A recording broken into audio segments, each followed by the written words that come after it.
Ndishtë Euronews.al do të vjojmë më tej shpërthimin e një natë më parë në veri të Mitrovicës. Politikania e njohur serbe në Kosovë, Rada Trajković, e shes si mesazh se serbët e veriut mund të pësojnë të njëjtin fat si Oliver Ivanoviç.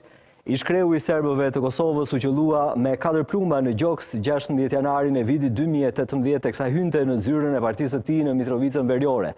Në fakt, ky është një mesazh ku shteti nuk punon për diçka, që në këtë rast është gjendja e sigurisë në veri. Kjo ka ndikim shumë të madh te qytetarët. Shteti vazhdon të lejojë dominimin e njerëzve nga ato qarqe që kanë marrë pjesë në organizimin e vrasjes Oliver Ivanović. Dhe ky lloj lajmi nuk është surprizë për mua, është një mesazh u shpreh më tej Trajković.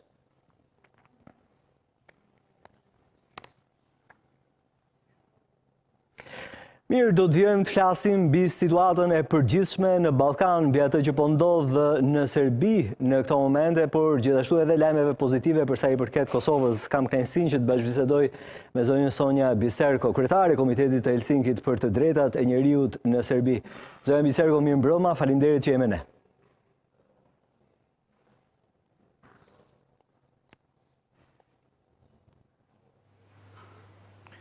Faleminderit për ftesën, mirëmbrëma të gjithëve. Zonja Biserko, paraprakisht, përpara se të diskutoj me ju në fakt shumë çështje të rëndësishme të zhvillimeve të kohëve të fundit, doja t'ju pyesja mbi situatën në këto momente që flasim në Serbi. Zgjedhjet e kontestuara, protestat e studentëve, protestat e opozitës, reagimet e herpashershme të ndërkombëtarëve ndryshe nga që kemi parë më herët, me tone deri diku të ashpra ndaj qeverisjes, por gjithashtu edhe presidentit Aleksandar Vučić.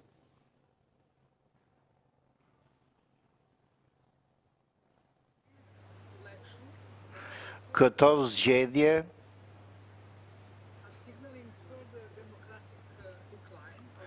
tregojnë rënien e mëtejshme të standardeve demokratike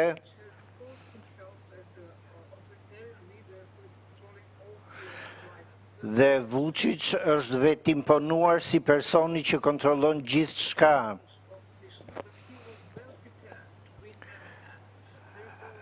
Ai ishte i përgatitur për zgjedhjet, pasi ka kontroll të plot mbi mediat, institucionet e sigurisë dhe gjithë institucionet e tjera.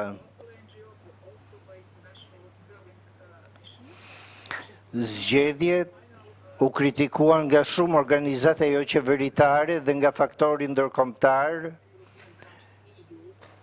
Mendoj se shumë vende anëtare të BE-s dhe Shtetet e Bashkuara ka reaguar në mënyrë zhgënjyese ndaj këtyre zgjedhjeve, ndaj këtij procesi elektoral. Me këto zgjedhje, Serbia nuk mund të jetë një vend kandidat për të anëtarësuar në BE.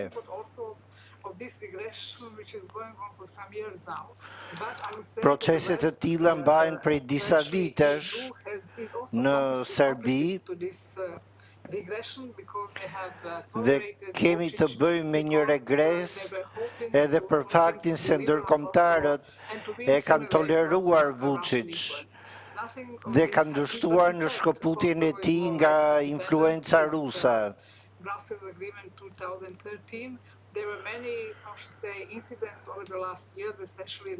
Gjithashtu, sa i takon Kosovës, Serbia nuk ka respektuar marrëveshjet e vitit 2013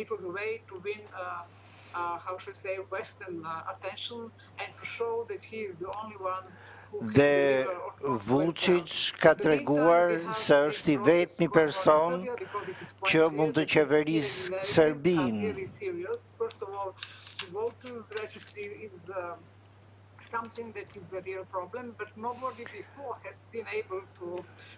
Askush më parë nuk ka arritur të vërë rregull në proceset elektorale. Gjë që hap rrugën, u hap rrugë shumë incidenteve të tjera që mund të verifikohen gjatë procesi elektoral. Pa haruar këtu, votuesit e tjerë që erdhën nga vende të tjera, si nga Bosnia e Hercegovina dhe votuan për Beogradin.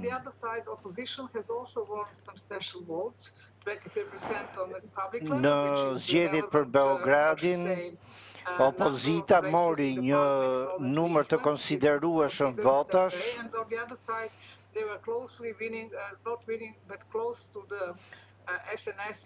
ajo ndoshta nuk ishte pranë fitores, por rezultati i saj ishte pozitiv.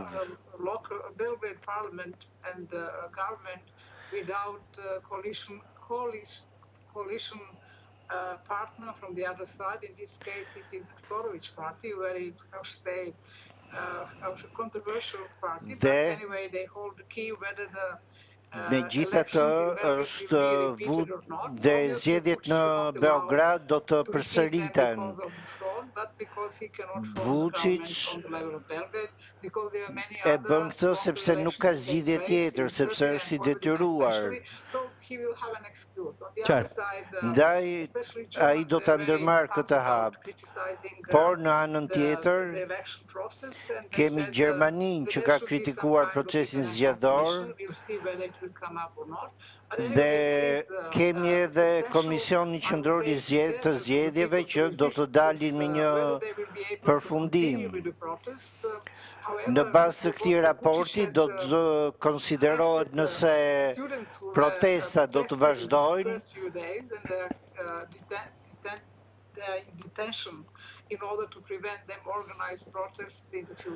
por synimi i tij është që të parandaloj protestat e reja në të ardhmen.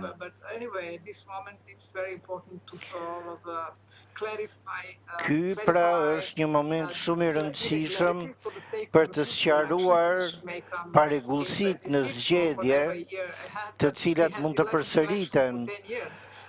Parregullsi që mund të përsëriten në 2026 apo në çfarë do viti tjetër kur mund të kemi zgjedhje.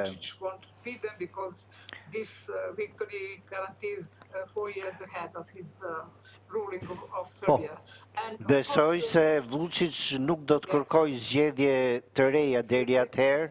Yes, please, yes, please. Po, zonja Biserko, pavarësisht të pozitës së disfavorshme që ka në momentin që flasim presidenti Vučić, Serbia në tërësi me ndërkombëtarët, por gjithashtu edhe pikpyetjeve që ngrihen për integrimin e vendit në Bashkimin Evropian, duket se në Serbi vazhdojnë që të ndodhin ngjarje të pazakonta dhe madje të kritikueshme nga ana e ndërkombëtarëve. Së fundmi kemi pasur rastin e politikanit Sandurović, i cili është arrestuar, është marrë, le të themi, në kushte as pak normale dhe është keq trajtuar. Ke një koment në lidhje me rastin e politikanit Sandurović, i cili duket se gjithçka i ka ndodhur vjen si pasojë e nderimit që i ka bërë varrezave të jasharëve në Kosovë?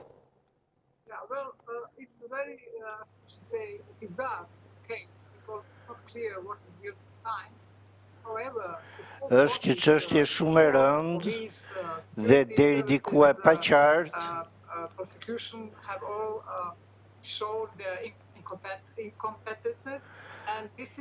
Por të gjitha institucionet, prokuroria dhe policia kanë treguar pa aftësinë e tyre dhe mund të them se gjithçka ndodhi sepse ai vendosi lule në varrin e jasharëve dhe sepse kërkoi falje në emër të serbëve. Kjo ishte arsyeja. Mendoj se informacioni i parë që kemi marrë nga kjo ngjarje është se institucionet në Serbi nuk funksionojnë në interes të rendit dhe ligjit. Po, zonja Biserko, jo vetëm kaq, sot shënojnë 6 vjet nga vrasja e politikanit Oliver Ivanoviç. A është ushtruar presioni i nevojshëm për autoritetet serbe për ta zbardhur këtë ngjarje?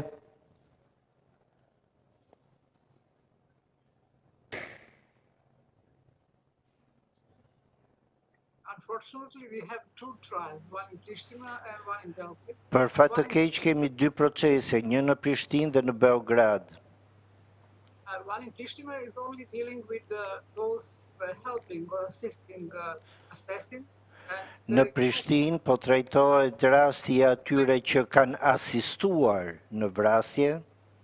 Yeah, on the list there were Radojic and Veselinovic. In the meantime, they disappeared from this list, but they Ndërsa në anën tjetër kemi disa njerëz të Veselinovic, të cilët u zhdukën papritur.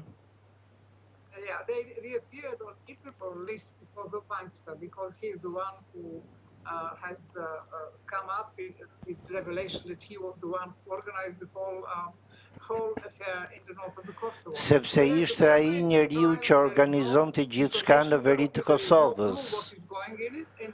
Ndërsa në Serbi nuk ka të dhëna mbi ato që po ndodh me hetimet, me procesin. Dhe nuk kemi asnjë informacion.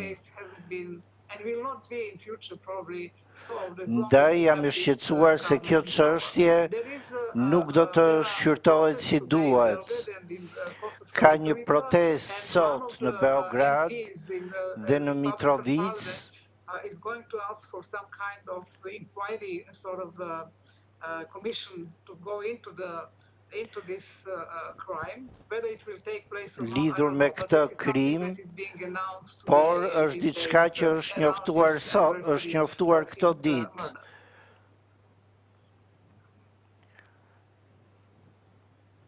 Po. Kjo përsa i përket Oliver Ivanoviç, i cili edhe sot mbas 60 vitesh duket se nuk janë gjetur autorët edhe nuk është zbardhur e gjithë ngjarja, siç e thatë edhe ju, nga autoritetet në Kosovë, por gjithashtu edhe autoritetet në Serbi. Po unë doja që të pyesja pak edhe në lidhje me procesin e dialogut, në kushtet kur Serbia ka, le themi, disa herë të rreqen e vëmendjes nga ana e ndërkombëtarëve, pse jo edhe ashpërsimin e toneve, ka lajme të mira nga ana e Kosovës me pranimin e Serbisë që me targat e saj të lëviz në gjithë territorin. Ndërkohë që kemi edhe liberalizimin e vizave nga 1 janari. Spanja ndërkohë një pasaportë me gjithë se ka njohur ende si shtet.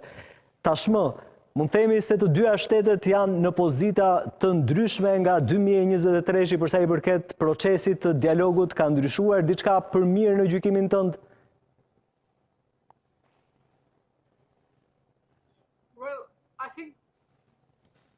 Banska case was a game changer for Kosovo because Mendoj se ngjarja në Banjsk përshënon një ndryshim të madh në bisedime. Which is coming after too many years, I would say too late, but since this is a great change for Kosovo. There are also Dhe gjithashtu, heqja e vizave është diçka shumë e rëndësishme për Kosovën që gjithsesi erdhi shumë vonë. Banjska case is a wake-up call for the Western community, since they have realized that Belgrade potential for destabilization is enormous. Ngjarja e Banjskës tërhoqi vëmendjen e ndërkombëtarëve, pasi ata e kuptuan se Beogradi nxit destabilitetin në rajon.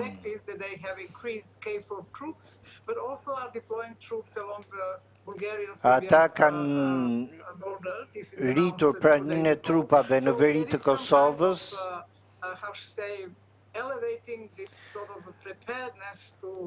pra ka një lloj parapërgatitjeje për të vepruar nëse Serbia ndërmerr provokime të ngjashme. Ndoshta mund të vinë edhe me ndihmën e Rusisë,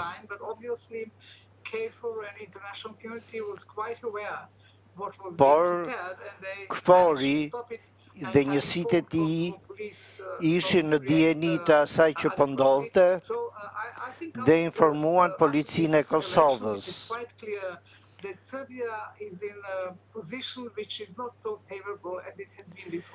Ndaj Serbia pas kësaj ngjarjeje dhe pas zgjedhjeve nuk është më në bisedime në pozitat që ka qenë, por ka humbur terren. So they both highlighted internal situation, brutal, how should say, Ndaj këto dy ngjarje reflektuan dhunën e ashpër, qoftë verbale, qoftë fizike, si dhe nxorën në dritë qëndrimin, qasjen e re të ndërkombëtarëve kundrejt Serbisë.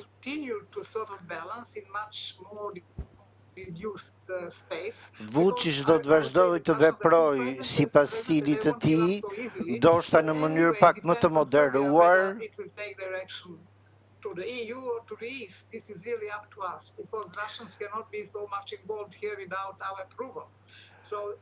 Ndoshta edhe të ndikuar nga Rusia, por që gjithsesi Rusia nuk mund të veprojë në Serbi pa aprovimin ton. Nuk jam e sigurt nëse kjo qeveri do të mund të ofrojë zgjidhje për këto probleme.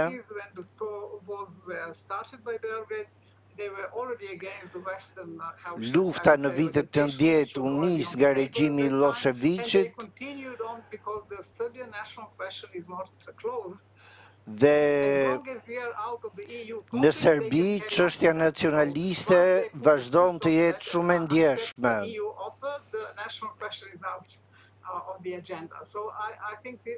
Ndaj mendoj se shumë njerëz në Serbi,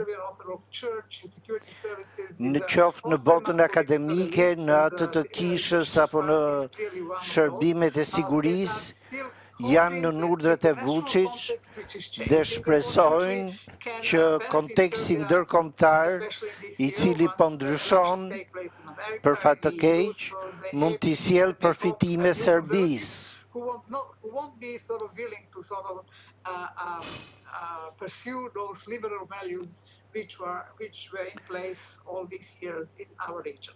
I mean, of course, imposed by the EU and the US.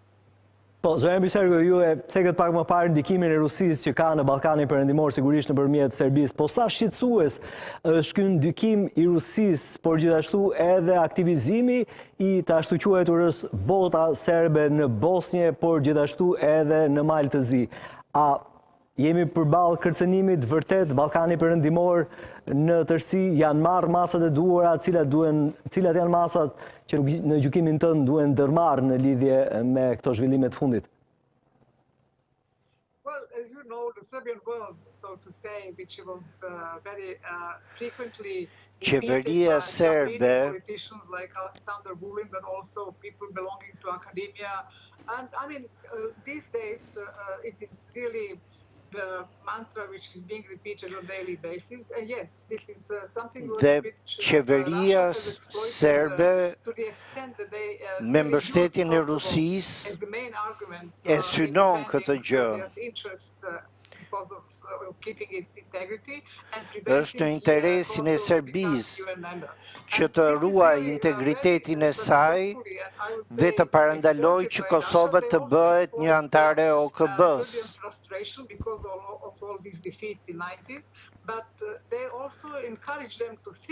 Rusia i inkurajon ata të mendojnë se mund të ringjallin në një farë mënyre të kaluarën.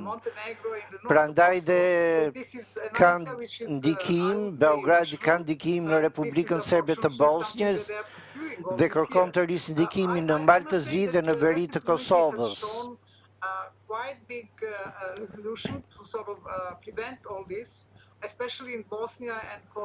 Këto janë gjëra që duhen parandaluar, sidomos në Bosnjë e Hercegovinë, ku në javët e fundit Milorad Dodik ka shprehur synimin e tij për sovranitetin e Republikës Srpska. Amerika ka përsëritur disa herë se duhet i qëndrojë, se Dodik duhet të njohë sovranitetin e Bosnjës në tërësi. Nuk besoj se ata do ta lejojnë të ndodhë diçka e tillë, as në Bosnjë, as në Kosovë, dhe le të shpresojmë që zgjedhjet e ardhshme në Amerikë nuk do të ndryshojnë qëndrimin e Shteteve të Bashkuara. Pasi disa njerëz që janë të afërt me ish presidentin Trump kanë qenë kundër, kanë kritikuar në media ndërhyrjen e NATO-s në Kosovë dhe ajo që dua të them është se qeveria e re që do të formohet brenda pak javësh shpreson në një ndryshim të qëndrimeve të Shteteve të Bashkuara dhe të disa vendeve të BE-s. Dhe kjo është shumë shqetësuese.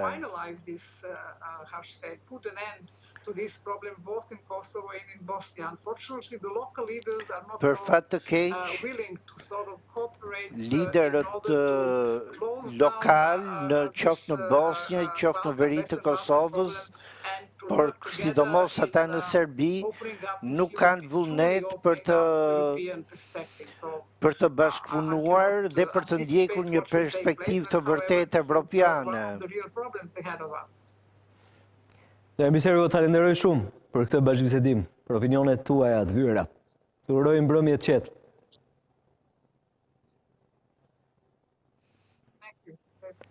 Thank you. Do të vijmë më tej, Serbia është bërë shtet i vrasjeve politike, pra pasaj janë vrasjet politike.